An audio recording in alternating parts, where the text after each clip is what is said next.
मेरे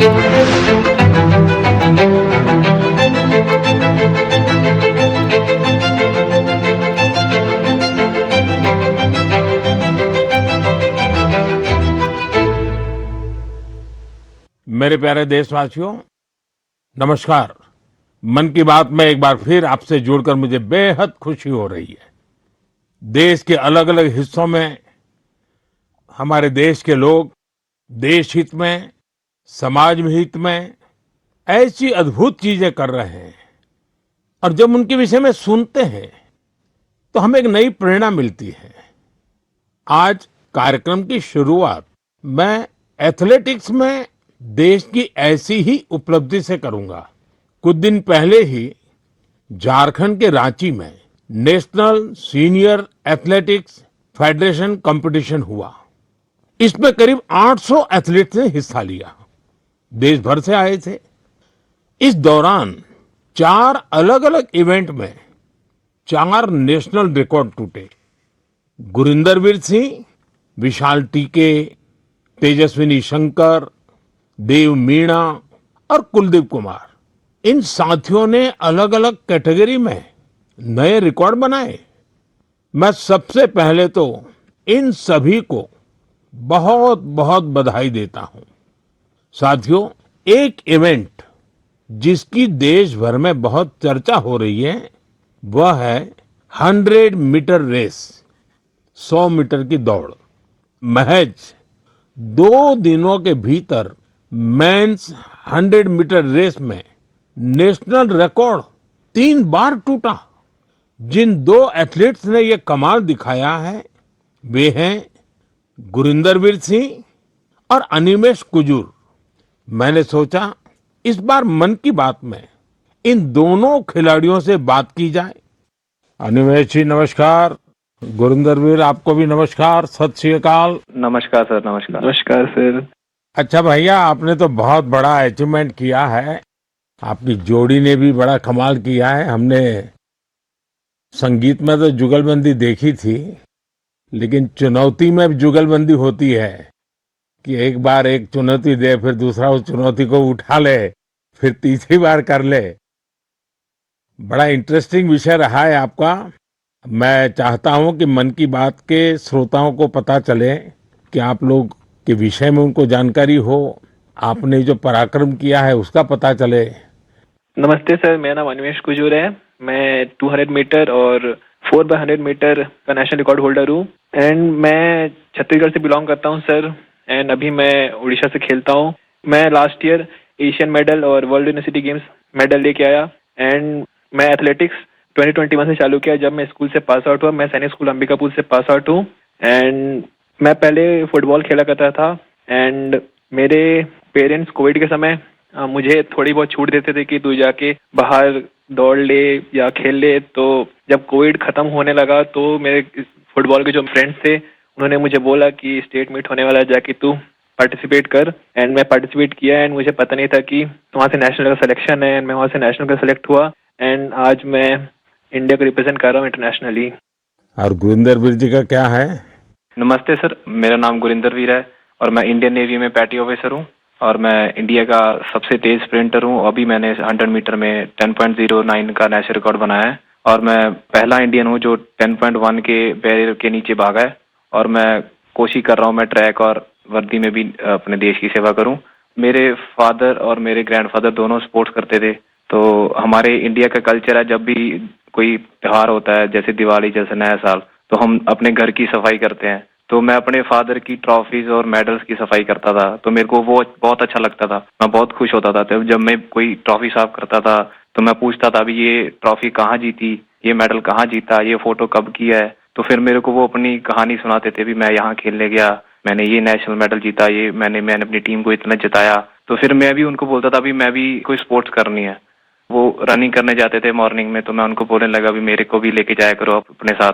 तो मेरे को लेके जाने लगे, जो उन्होंने अपनी गेम स्पोर्ट्स में सीखा था तो मेरे को सिखाने लगे, तो मेरा इंटरेस्ट बनने लगा। मैंने यूसेन बोल्ट का वर्ल्ड रिकॉर्ड टूटता हुआ देखा। तो एक स्टोरी है ऐसे फनी, मैं अभी टीवी देख रहा था तो मम्मी ने मेरी ने टीवी बंद कर दिया, भी अभी बेटा पढ़ने का टाइम हो गया, आप पढ़ो। तो मैं कभी ठीक आप मेरे को टीवी नहीं देखने देते, एक दिन ऐसा आएगा आप मेरे को टीवी में ढूंढोगे भी, देखो वो गुरिंदर दौड़ रहा है। तो मेरे को भी खुशी होती है जब मेरी माँ मेरे को टीवी पे दौड़ता हुआ देखती है। वाह वाह वाह, बड़ी शानदार बात है भी आपकी तो। हाँ जी, मिडिल क्लास फैमिली है सर। फिर मेरे फादर वो भी वॉलीबॉल खेलते थे। घर की प्रॉब्लम्स की वजह से उन्होंने अपनी स्पोर्ट्स छोड़ दी। उनका जो सपना पूरा करने वाला रह गया, तो उन्होंने मेरे अंदर वो सपना देखा भी मेरा बेटा वो सपना पूरा करेगा। तो मैं उनसे बातें करता था, फिर सुनता था मिल्खा सिंह इतनी मेहनत करते थे। मैं उनको बोलता था मैं भी एक दिन आपका सपना पूरा करूंगा। तो बोलते सपना पूरा ऐसे नहीं होता, उसके लिए बहुत हार्ड वर्क करना पड़ता है, मेहनत करनी पड़ती है। मिल्खा सिंह जी खून की उल्टियां करते थे, धूप में भागते थे, सारा सारा दिन ट्रेनिंग करते थे। तो वो चीजें मेरे को इंस्पायर करती थी। मेरे फादर मेरे को इंस्पायर करते थे कि मैं भागूंगा अपने देश के लिए मेडल लाऊं, जीतूं। और ये भी था भी जब मैंने इवेंट चूज किया 100 मीटर, सभी मेरे को बोलते थे भी 100 मत करो, 100 इंडियंस का इवेंट नहीं है, इंडियंस की बॉडी 100 मीटर के लिए बनी ही नहीं है। तो मैं और मेरे फादर हमेशा बोलते थे भी गुरिंदर, हमने ये चूज किया है, हम इससे पीछे नहीं हटेंगे। जो हमें बोलते हैं भी हम नहीं कर सकते, हम उसको करके दिखाएंगे और तू करके दिखाएगा, मुझे तेरे पे भरोसा है। तो वो भरोसा जब मेरे को मेरे फादर ने मेरे पे किया, तो मैं उस भरोसे को अपनी हिम्मत बना के मैं चला और मैं आज हर इंडियन बोलता भी इंडियन स्प्रिंट कर। देखिए आप दोनों ने बहुत बड़ा कमाल किया है और सिर्फ 2 दिनों के भीतर आप दोनों ने 3 बार नेशनल रिकॉर्ड तोड़ा है। 100 मीटर रेस में दौड़ना, और जैसा गुरिंदर वीर जी ने कहा कि लोग कहते हैं कि भारत के लोगों का तो बदन इस काम के लिए है ही नहीं, इतना मुश्किल होते हुए भी आपने काम किया। तो ये दोनों से मैं जानना चाहूंगा और मन की बात के श्रोता भी सुनना चाहेंगे कि कौन सा जज्बा था, क्या जीत थी, क्या सोचा था और कैसे कर रहे थे, ये कितना मुश्किल होता है। जी सर, मैं गुरिंदर, मैं जब स्टार्टिंग में सर बहुत स्ट्रगल था, बहुत बार डाउट भी आया कि मैं सही कर रहा हूँ, मैं सही चूज किया, क्योंकि हर बार आप नहीं जीते, कभी कभी आप सीखते हो। जब मैं हारता था, जब मैं सही परफॉर्मेंस नहीं आती थी, कोई इंजरी आ जाती थी, तो मेरे घर वाले मेरे को सपोर्ट करते थे भी कोई नहीं, एक दिन बुरा चला गया, एक साल बुरा चला गया तो इससे जिंदगी खराब नहीं होती, सपने देखना नहीं छोड़ते। तो मेरे कोच ने भी मेरे को ये सिखाया, अगर तू नहीं करेगा तो कोई और नहीं कर पाएगा। तो ऐसे जब हमारी कम्युनिटी, हमारे आसपास के लोग हमें उत्साहित करते हैं, तो हमारा कभी वो मोटिवेशन नहीं टूटता। अनिमेश जी। सर मुझे तो सारे लोग बोलते थे कि जब मैं 2021 में चालू किया एथलेटिक्स, तो मुझे बोलते थे कि देख ये नया नया फील्ड है, तू कर पाएगा कि नहीं। तो मैं बोला कि अब मैं इस फील्ड में घुसा हूँ तो करूंगा ही। मेरे पापा भी हमेशा मुझे बोलते थे कि तू इस फील्ड में घुसा है तो कभी पीछे मुड़ के देखना मत, क्योंकि सोचते तो सभी हैं कि ये करना है वो करना है, बट करके बहुत कमी दिखाते हैं। तू बस इस फील्ड में घुसा है तो इस पे अमल रहना, इस पे आगे बढ़ना है। देखो सारी फैसिलिटीज सब चीज हम लोग सपोर्ट करेंगे, फैमिली सपोर्ट, फाइनेंशियल सपोर्ट, सब चीज हम लोग करेंगे। बस तू मेहनत कर और इंडिया को दिखा कि इंडियंस भी भाग सकते हैं। क्योंकि ये मुझे भी लोग बोलते थे कि इंडियंस की जीन्स ऐसे नहीं है कि वो सब 10 या सब 10-1 के अंदर भाग सकते हैं या कोई स्प्रिंट कर सकता है। बट अभी हम दोनों ने ऐसे प्रूव किया कि इंडियंस भी कर सकते हैं, ऐसा कोई हार्ड नहीं है हमारे लिए, हम भी सब कुछ कर सकते हैं। तो सर ये सारी चीज़ें मुझे बहुत मोटिवेट करती है। एंड जैसे जैसे हम ट्रेनिंग कर रहे हैं, हम और टाइमिंग तोड़ रहे हैं अपना, एंड बाकी इंडियंस को भी ये चीज़ दिख रहा है कि इंडियंस भी कर सकते हैं। एंड हम और करेंगे सर अभी। एंड अभी हम दोनों का सिलेक्शन कॉमनवेल्थ गेम्स के लिए भी हुआ है, तो वहाँ अपकमिंग कंपटीशन में हम और अच्छा परफॉर्म करेंगे। अच्छा देखिए, मेरे मन में भी एक कुतूहल है और लोगों को भी होगा। मैंने सुना है कि आप दोनों अच्छे दोस्त भी हैं। आप दोनों ने कुछ ठान रखा था क्या कि तुमने मेरा रिकॉर्ड तोड़ा तो मैं तेरा रिकॉर्ड तोड़ दूंगा? पहले अनिमेश बता दे। सर जी पहले रिकॉर्ड 10.18 का था जो कि मेरा ही था। एंड देन उसको गुरिंदर भैया ने सेमीफाइनल में तोड़ दिया 10.17 करके। एंड मैंने फिर से उसको सेमीफाइनल 2 में 10.15 करके तोड़ दिया। तो उस समय जब मेरा सेमीफाइनल हुआ तो हम दोनों ही खुश थे कि हाँ चलो ठीक है, तो आज रिकॉर्ड टूटा एंड चलो हम दोनों ने तोड़ा ऐसा। क्योंकि उस समय कंपटीशन में राइवलरी रहती है, बट हम दोनों ठान के रखे थे पहले से ही कि उससे पहले हम लोग सऊदी अरेबिया भी गए थे कंपटीशन करने के लिए। तो वहाँ भी हम दोनों रूममेट थे, तो हम दोनों वहाँ भी ऐसा बात करते थे कि इंडिया के स्प्रिंटिंग को आगे लेके जाना है एंड हमारे हाथों में है वो चीज़। हम जो करेंगे वही बाकियों को मोटिवेट करेगा। गुरिंदर वीर क्या कहना चाहेंगे? हम दोनों ने डिसाइड किया था भी हम दोनों अच्छा भागेंगे। तो कभी भी सर एक दूसरे को जरूरत होती है तो एक दूसरे के साथ खड़े होते हैं। जैसे अभी रिकॉर्ड करने से पहले जब मैंने रिकॉर्ड किया फिर अनिमेश ने किया, तो जब हम वार्म अप कर रहे थे तो मैं अनिमेश को बता रहा था अभी अनिमेश वो ब्लॉक सही है, उस पे जाके बैठ, वहां पे स्ट्राइड कर ले, हम वार्म अप यहाँ पे करेंगे, यहाँ पे वार्म अप सही होगा। तो एक दूसरे की हेल्प करते हैं, एक दूसरे की हेल्प करते हैं जब, तो दूसरा भी इम्प्रूव करता है, हम भी इम्प्रूव करते हैं। तो दोस्ती भी चाहिए सर, बट जब हम ग्राउंड के बाहर हैं, कंपटीशन के बाहर हैं तो हम दोस्त हैं, बट जब हम ग्राउंड में चले जाते हैं तो एक दूसरे के कॉम्पिटिटर हो जाते हैं। तो ये होता भी मैं इससे फास्ट भागूंगा, मैं इससे फास्ट भागूंगा। देखिए, आप लोगों ने जो स्पर्धा की है ना, वो देश का मान बढ़ाने के लिए की है, देश को भविष्य में इस जगह पे पहुंचाने के लिए की है और एक पॉजिटिव स्पिरिट से की है। और मैं मानता हूं कि आपका ये जो स्पोर्ट्समैन स्पिरिट है, खेलना भी है, एक दूसरे को चुनौती भी देना है और फिर आगे निकलने के लिए प्रयास करना है और फिर आगे जाने के लिए एक दूसरे की मदद करना है। ये अद्भुत काम किया है आप लोगों ने। मेरी तरफ से आपको बहुत बहुत बधाई, मेरी बहुत बहुत शुभकामनाएं और आप देश का नाम भी रोशन करेंगे, मुझे पूरा विश्वास है। आप ऐसे ही मेहनत करते रहिए, बहुत प्रगति होगी। बहुत बहुत शुभकामनाएं मेरी। शुक्रिया सर, शुक्रिया आपका सर। बहुत बहुत धन्यवाद। मेरे प्यारे देशवासियों, इस समय देश के ज्यादातर हिस्सों में बहुत गर्मी पड़ रही है, तेज धूप, गर्म हवाएं। ऐसे मौसम में अपना ध्यान रखना बहुत जरूरी है। पानी पीते रहिए, धूप में अगर निकलना ही पड़े तो थोड़ा संभल कर निकले। इस दिशा में सरकार की भिन्न भिन्न डिपार्टमेंट्स ने जो गाइडलाइंस जारी की है वो भी भूलिएगा नहीं। साथियों, हमारे यहाँ गर्मी से लड़ने का तरीका कई बार रसोई में भी मिलता है। आपने भी देखा होगा, जैसे जैसे गर्मी बढ़ती है वैसे वैसे घर की रसोई का स्वाद बदल जाता है, रसोई का प्रकार बदल जाता है। कहीं मटके का पानी निकल आता है, कहीं दही जमने लगता है, तो कहीं कच्चे आम उबलने लगते हैं और फिर शुरू होता है देसी पेय का दौर। देसी पेय से आप भी परिचित हैं। अगर आप उत्तर भारत में जाएंगे तो काफी जगह आपको मिलेगा आम पन्ना, कच्चे आम का स्वाद और गर्मी से राहत भी। पंजाब हरियाणा जाइए तो लस्सी मिल जाएगी, बड़े गिलास वाली लस्सी। राजस्थान और गुजरात में छाछ जैसे हर खाने की साथी बन जाती है। और बिहार, झारखंड, पूर्वी उत्तर प्रदेश में सत्तू का शरबत, उसकी तो बात ही क्या है, पेट भी भरे, ताकत भी दे। कोंकण और गोवा में कोकम शरबत, सोल कढ़ी, दक्षिण भारत में पानकम, नीरमोर, संबारम और ओडिशा में बेलपना। वो सिर्फ पेय नहीं, भारत के अलग अलग क्षेत्रों की परंपरा का हिस्सा है और इसमें एक भारत श्रेष्ठ भारत की भावना की झलक भी मिलती है। और एक बात जरूर ध्यान रखिएगा, इनमें से ज्यादातर चीजें हमारी अपनी रसोई से निकली है, हमारे खेत खलिहान से निकली है। कोई बड़ी ब्रांडिंग नहीं है, लेकिन पीढ़ियों का अनुभव उनमें समाया हुआ है। आप भी गर्मी के दौरान देसी पेयजलों का खूब आनंद लीजिए। साथियों, गर्मी आते ही एक और चर्चा हर घर में शुरू हो जाती है और वो है आम। आम आम चर्चा का विषय होता है। भारत में शायद ही कोई घर होगा जहां गर्मियों में आम की बात न होती हो। हर इलाके का अपना आम, अपना स्वाद, अपनी खुशबू। महाराष्ट्र और कोंकण का हापुस, अल्फांसो, गुजरात का केसर, यह तो आमरस की जान है। उत्तर प्रदेश का दशहरी और मेरी काशी का लंगड़ा।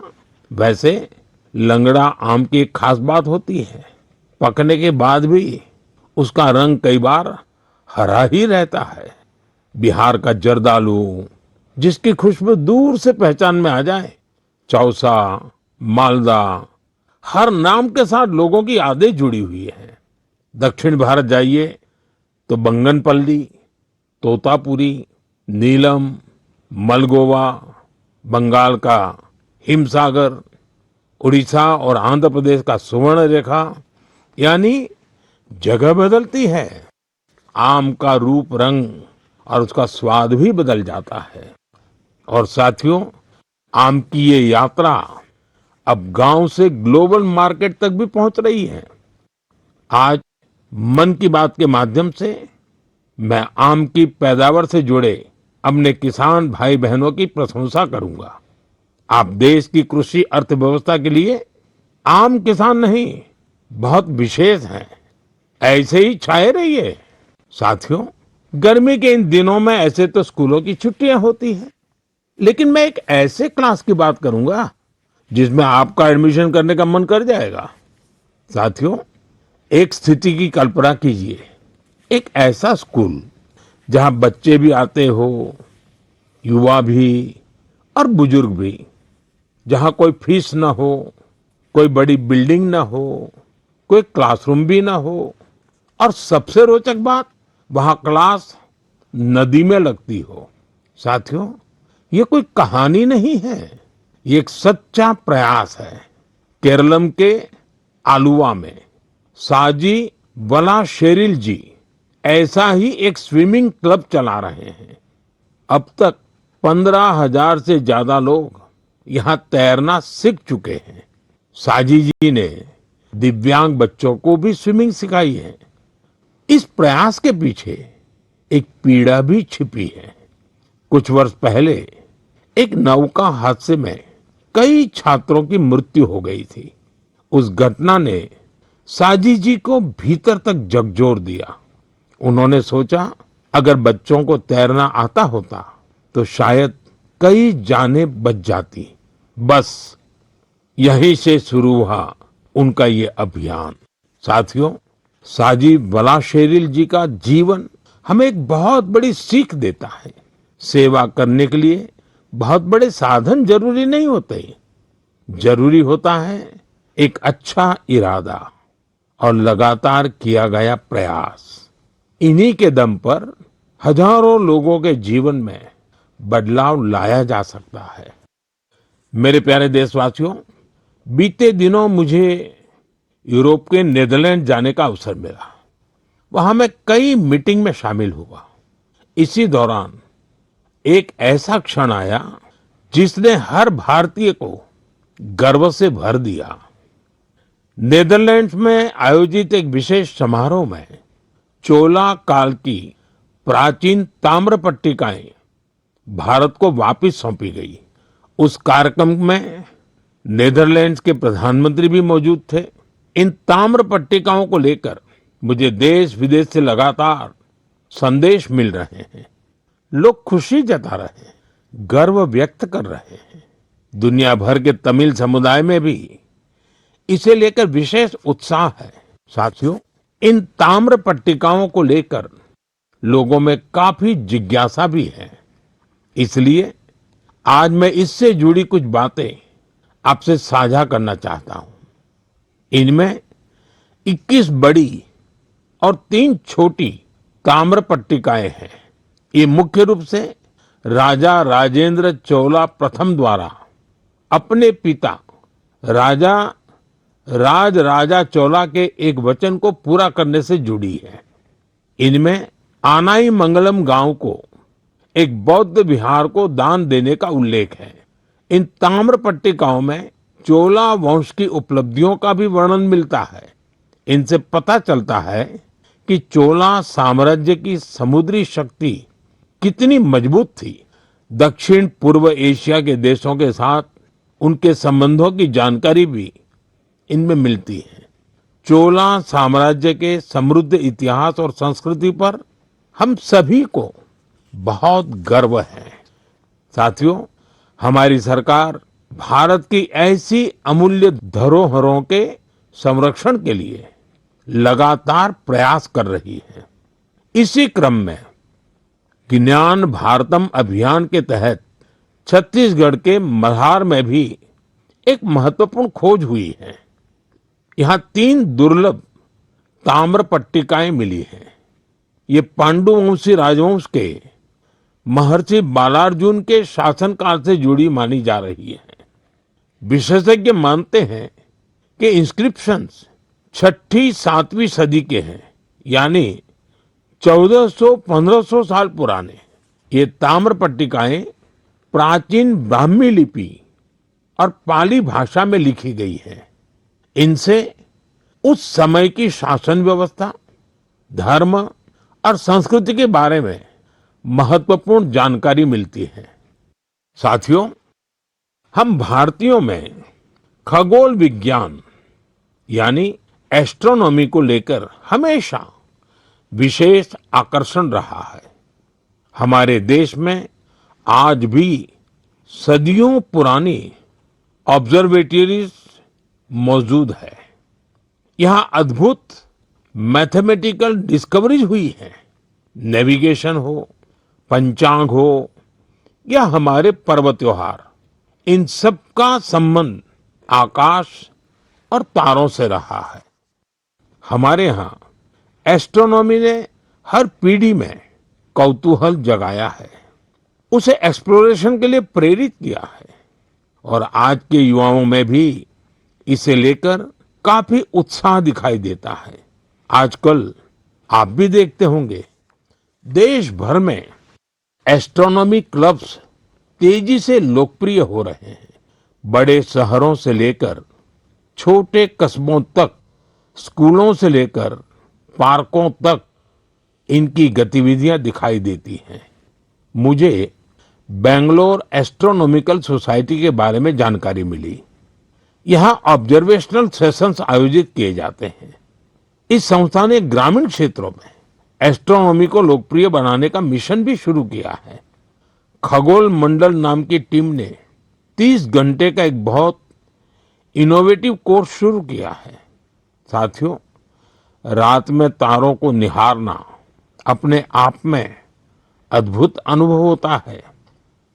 एस्ट्रो केरला नाम की एक संस्था नाइट ऑब्जर्वेशन कैंप और वर्कशॉप आयोजित करती है।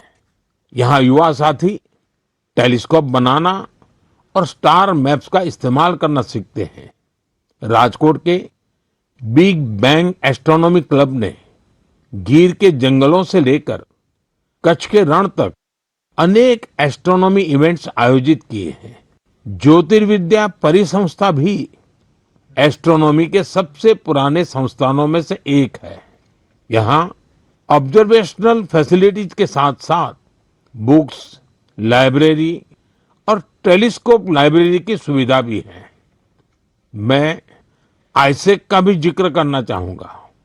यह एक student led nation wide network है जो एस्ट्रोनॉमी और एस्ट्रोफिजिक्स क्लब को आपस में जोड़ता है।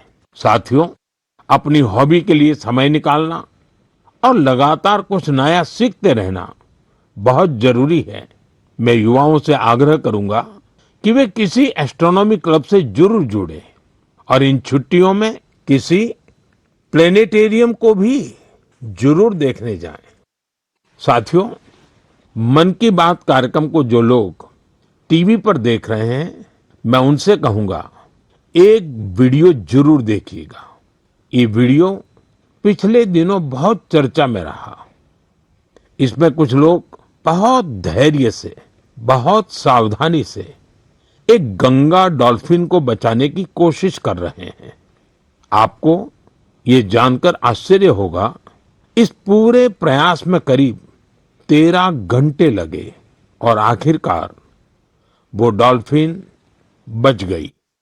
साथियों, इसमें बहुत बड़ी भूमिका रही भारत की पहली गंगा डॉल्फिन रेस्क्यू एम्बुलेंस की। ये घटना उत्तर प्रदेश की है।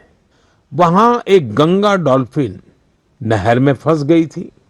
ऐसे समय में नमामि गंगे अभियान के तहत बनी ये एम्बुलेंस उसके लिए उम्मीद बनकर पहुंची। फिर बहुत सावधानी से उसे बाहर निकाला गया, उसकी जांच की गई, उसका इलाज किया गया और उसके बाद उसे सुरक्षित राप्ती नदी में छोड़ दिया गया। एक तरह से कहें तो एक जीवन फिर अपने घर लौट गया। साथियों, ये डॉल्फिन रेस्क्यू एम्बुलेंस बहुत खास है। इसे एक चलते फिरते अस्पताल की तरह तैयार किया गया है। इसमें डॉल्फिन को सुरक्षित रखने की व्यवस्था है, ऑक्सीजन की सुविधा है, विशेष स्ट्रेचर है, बचाव के उपकरण है। यानी अगर कोई डॉल्फिन घायल हो जाए, नहर में फंस जाए या नदी से कट जाए तो तुरंत उसकी मदद की जा सकती है। साथियों, जब हम गंगा डॉल्फिन को बचाते हैं तो हम सिर्फ एक प्रजाति को नहीं बचाते, हम गंगा की जैव विविधता को बचाते हैं, नदी के पूरे जीवन तंत्र को बचाते हैं और अपनी आने वाली पीढ़ियों के लिए प्रकृति की एक अमूल्य धरोहर भी बचाते हैं। मेरे प्यारे देशवासियों, आप में से बहुत लोगों की नदी, तालाब और कुएं के पानी से जुड़ी यादें जरूर होगी। किसी को तालाब में तैरना याद होगा, किसी को दोस्तों के साथ तालाब किनारे खेलना, किसी को उस मिट्टी की खुशबू याद होगी। बचपन की ऐसी यादें जीवन भर मन में बसी रहती हैं। साथियों, ऐसी ही यादों को बचाने की एक प्रेरक गाथा उत्तर प्रदेश के बस्ती जिले से सामने आई है। बस्ती के आकाश गुप्ता अपने गांव की मनोरमा नदी को देखकर बहुत दुखी होते थे, क्योंकि जिस नदी को उन्होंने बचपन में साफ और जीवन देखा था, समय के साथ उस नदी में प्लास्टिक जमा होने लगा था, गंदगी बढ़ती चली जा रही थी। श्रीमान आकाश ने तय किया कि शिकायत नहीं करेंगे, एक नई शुरुआत करेंगे। शिकायत नहीं, शुरुआत मंत्र बन गया। उन्होंने अपने दोस्तों को साथ लिया। सिर्फ जाल था, फावड़ा था, टोकरी थी और सबसे बड़ी ताकत थी कुछ बदलने का संकल्प। ये युवा नदी में उतरते थे, जलकुंभ भी निकालते थे, प्लास्टिक और कचरा बाहर लाते थे। कई बार एक दिन में 50-60 किलो तक कचरा नदी से निकाला गया। धीरे धीरे मनोरमा नदी का वह हिस्सा फिर से साफ दिखने लगा। आसपास के लोगों का ध्यान भी इस काम की तरफ गया। लोगों में स्वच्छता को लेकर जागरूकता बढ़ी। साथियों, ऐसी ही एक प्रेरक कहानी गोवा से भी सामने आई है। गोवा के बाल कृष्ण अय्या जी रिटायर्ड टीचर हैं, लेकिन समाज के लिए काम करने का उनका उत्साह आज भी वैसा ही है। उन्हें मड्डी तोलाब इलाके में पानी की समस्या बहुत परेशान करती थी। उन्होंने भी समाधान के लिए काम शुरू किया। बालकृष्ण जी ने पाइपलाइन बिछाने के काम में महत्वपूर्ण भूमिका निभाई। इससे कई घरों तक पानी पहुंचा। जिन परिवारों को पानी के लिए रोज संघर्ष करना पड़ता था, उनके लिए यह बहुत बड़ी राहत बनी। साथियों, पिछले महीने मुझे एक बहुत अच्छा अनुभव हुआ। इसका संबंध मन की बात से भी जुड़ा है, इसलिए आज मैं इसकी चर्चा आपसे करना चाहता हूँ। तमिलनाडु के नागरकोइल में मेरी मुलाकात एक टीचर से हुई। करीब 3 दशक पहले भी मैं उनसे मिला था। मैं बात कर रहा हूँ गिरिजा अम्मा जी की। इस मुलाकात के दौरान कुछ युवा स्टूडेंट्स भी उनके साथ थे। साथियों, गिरिजा अम्मा जी करीब 15 स्कूल चलाती हैं। इनमें चेन्नई का जय गोपाल गरोडिया हिंदू विद्यालय बहुत प्रमुख है। उनकी देशभक्ति की भावना हर भारतवासी को प्रेरित करने वाली है। उन्होंने मन की बात से प्रेरणा लेकर देश के अनेक सैनिकों के लिए योगदान का संकल्प लिया। इसके लिए उन्होंने अपने सभी स्कूलों के स्टूडेंट्स को प्रेरित किया। उन्होंने बच्चों से कहा कि वे वीर जवानों के लिए हर दिन 1 रुपया योगदान दें। यानी एक साल में हर स्टूडेंट की ओर से 365 रुपये जमा हुए। इस छोटे छोटे योगदान से करीब 40 लाख रुपए इकट्ठा हुए। गिरिजा अम्मा जी ने इस पूरी राशि का चेक मुझे सौंपा। उनसे बातचीत के दौरान मैंने महसूस किया कि माँ भारती के प्रति उनका समर्पण कितना गहरा है। पिछले वर्ष ही चेन्नई के पहले हिंदू विद्यालय ने अपने 50 वर्ष पूरे किए हैं। देश की शिक्षा और सांस्कृतिक गौरव को आगे बढ़ाने में स्कूल नेटवर्क की भूमिका बहुत प्रशंसनीय है। मैं इससे जुड़े सभी लोगों को बहुत बहुत बधाई देता हूँ और उन स्टूडेंट्स की भी विशेष सराहना करता हूँ जिन्होंने अपने वीर सैनिकों के लिए योगदान दिया। साथियों, भारत के हर गांव में, हर शहर में कुछ न कुछ ऐसा हो रहा है जो हमें प्रेरणा देता है। कई बार इन प्रयासों की ज्यादा चर्चा नहीं होती, लेकिन जब हम इन्हें जानते हैं तो ये विश्वास और मजबूत होता है कि देश अपने लोगों की शक्ति से आगे बढ़ रहा है। मेरा आपसे आग्रह है, अपने आसपास के ऐसे प्रयासों को जरूर देखिए। जो लोग समाज के लिए अच्छा काम कर रहे हैं, उन्हें पहचानिए, उनकी सराहना कीजिए, उनसे सीखिए और हो सके तो खुद भी किसी अच्छे काम से जुड़िए। अगले महीने मन की बात में कुछ और प्रेरक गाथाओं के साथ मैं फिर आपसे जुड़ूंगा।